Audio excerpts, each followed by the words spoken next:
Culture and the arts. The Palm Beaches are home to some of the most magnificent music, art shows, and cultural events you'll ever see. In fact, May is Mosaic Month. Mosaic stands for Month of Shows, Art, Ideas, and Culture. Joining us with a preview is Lauren Perry, Director of Marketing and Cultural Tourism for the Cultural Council for Palm Beach County. Take it away, Lauren. Thanks, Theo. This is our 6th year of Mosaic Family Fun in the Palm Beaches. We have something for everyone, and we're featuring discounted admission and special experiences at up to 50% off through the month of May. Participating organizations include the Ann Norton Sculpture Gardens, the Cox Science Center and Aquarium, and the Boca Raton History Museum. Today, we'll take a look at those attractions, beginning with the Sculpture Gardens. So excited today because we are at the Ann Norton Sculpture Gardens, and I love this place. They've got gorgeous, magnificent, monumental sculptures in their ginormous garden. They've also got 250 plus types of rare plants and tons of beautiful artwork, art studios. You're absolutely gonna love it. Let's head inside.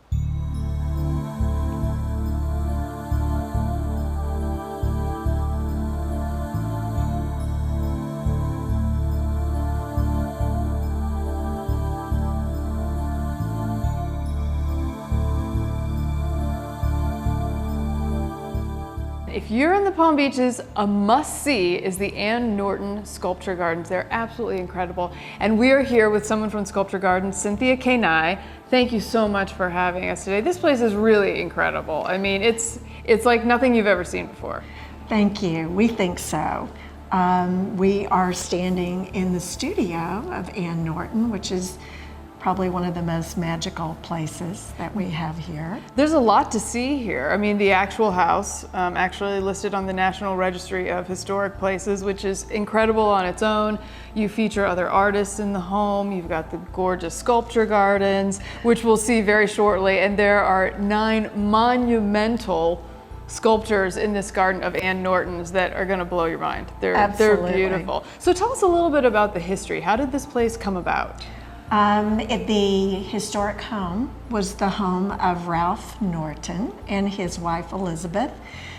They bought the house in 1935, and as it would happen, Mrs. Norton passed away, and he then married Ann Weaver. She was an artist. She was sort of an artist ahead of her time in terms of her interest in contemporary art, and they had that basic love of art together.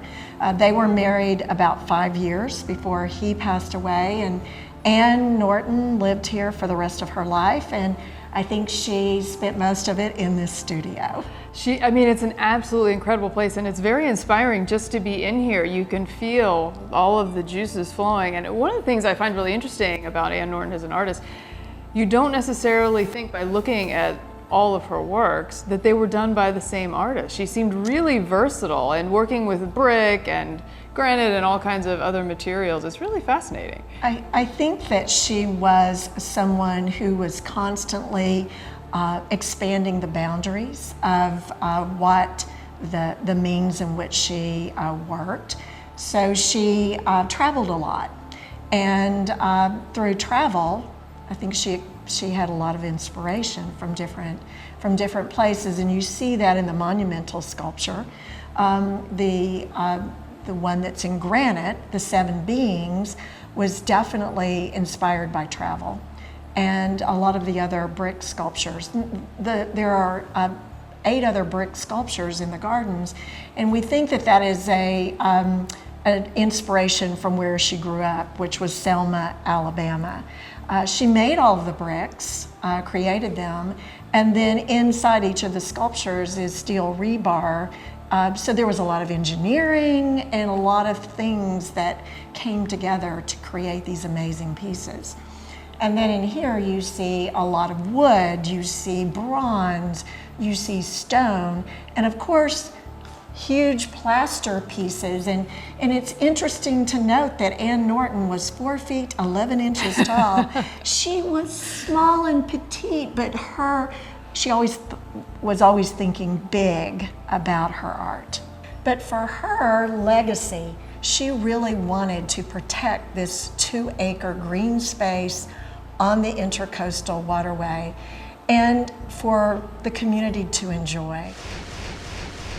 Here in the Palm Beaches, we know a lot about the waterways and the ocean, but a visit to the Cox Science Center and Aquarium, which used to be known as the South Florida Science Center and Aquarium, gets you up close to some of the most amazing sea life on the planet.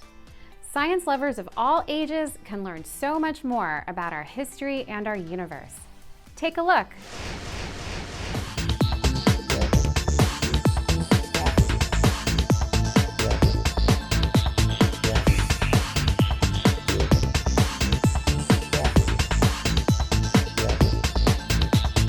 Operating as a best-in-class community-based science center, this place provides visitors with engaging and interactive science education experiences.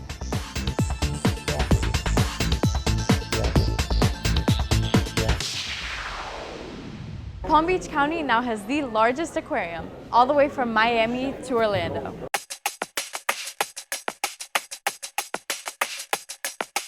The Science Center's 10,000-gallon aquariums house some of Florida's most beautiful native fish, such as queen angels, lookdowns, moray eels, stingrays, and seahorses, as well as a few fish that have invaded Florida's coast. The different habitats take you through the depths of our coral reefs and interpret Florida's diverse ecosystems of the Everglades, coral reefs, Gulf Stream, and the open ocean.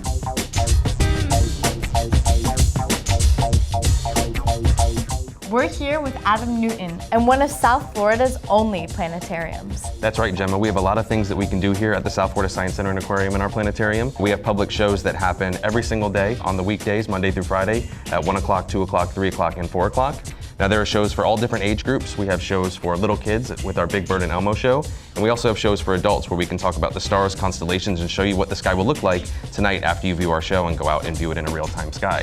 What makes this planetarium unique is kind of the way that we do this. So in older planetarium systems, you can show the sky, kind of look at the stars, show where the planets are. But what's really cool about ours is not only can we show you where the planets are in the solar system, we can actually travel to them, orbit them, and show you the different features that they have up close. One of the great things about having the South Florida Science Center and Aquarium here is not only can guests come in and kind of experience the planetarium, but we have school groups and lots of children that come in throughout the year. We see over, as far as an education department goes, about 75,000 students a year, and many of them get a chance to come into the planetarium and experience something that maybe they've never done before. Next up, let's take a trip to the Schmidt-Boca Raton History Museum, located a short walk from Boca's new Bright Line train station. Amazing exhibits there, including one that features famous architect Addison Meisner. Now, Susan, we of course cannot come to Boca Raton or talk about Boca Raton without talking about this lovely gentleman right here, Mr. Addison Meisner. Yes. Tell us about him. Addison really put little Boca Raton on the map. He didn't invent or create, in a way he discovered her. By the mid-20s, he had already reinvented Palm Beach with his beautiful Palm Beach style. He was the architect to the rich and famous in Palm Beach. But he wanted to get into the real estate development business. That was a favorite hobby of the time. So with his brother and a lot of very wealthy backers, most of whom were Palm Beachers, he invented the Meisner Development Corporation, and their project was called Boca Raton.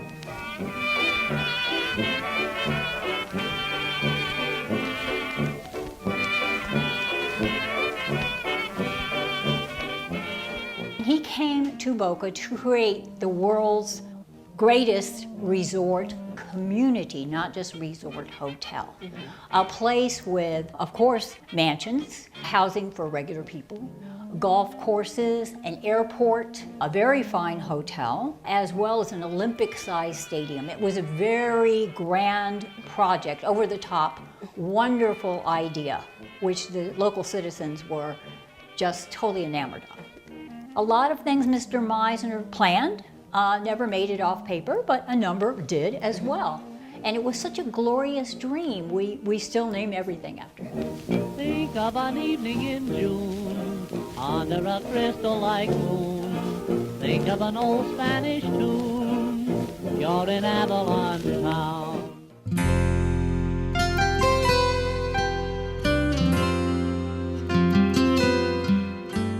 It's quite an interesting story. In 2016, 7, things were really bad, and that's when Meisner Development Corporation went bankrupt. But one of the original investors, Mr. Geist, Clarence Geist, was really the town savior. He purchased the assets of Meisner Development for $72,000, and they were worth millions, but nobody wanted them in 1927. The principal asset was indeed the Cloister Inn, which today is the Boca Raton, the former Boca Raton Resort and Club. Mr. Geist hires architect Schultz and Weaver, who did the breakers, to more than triple the size of the hotel. And it opened as the Boca Raton Club in 1930. And it became the main economic engine of the town throughout the 30s. That's a look at a few of the Palm Beach's cultural attractions participating in Mosaic this May. Bring your family and friends along to enjoy this month of shows, arts, ideas, and culture. We'll see you there. Back to you, Theo. Thanks, Lauren. I can't wait. Always so much to see and do here in the Palm Beaches, and you can't beat half off admission. Visit thepalmbeaches.tv to watch full episodes of the shows featured on today's watch party and to see some of the other cultural attractions we have to offer. Go to mosaicpbc.com for more info. I'm Theo Dorsey. Thanks again to Lauren Perry, and make sure you subscribe to our YouTube channel, and I'll see you next week.